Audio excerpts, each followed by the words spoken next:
میں آپ سب سے ایک سوال پوچھتا ہوں, آپ کی ماں کی فیوریٹ ڈش کیا ہے؟ اب آپ سوچ رہے ہو گے 50 سال 60 سال ہو گئے ماں کے ساتھ, مجھے یہی نہیں پتا. بیوی آئی دوسرے دن مجھے پتا تھا, بچہ پیدا ہوا مجھے پتا کیا کھانا ہے, میرے دوست کی فیوریٹ ڈش مجھے پتا.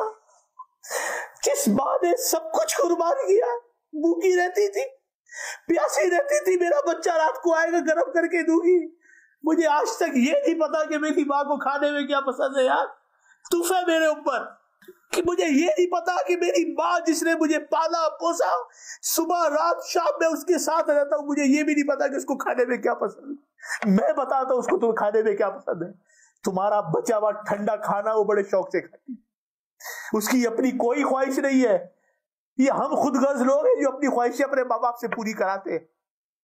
وہ جان مار کر قرضے لے کر انہوں نے آپ کو بڑا کیا, ہم نے کوئی قرضہ لیا نہیں ہے, بلکہ ہمارے پاس جو ہے وہ بھی ماں باپ سے چھپاتے کہ ماں باپ کو نہ پتا چل جائے.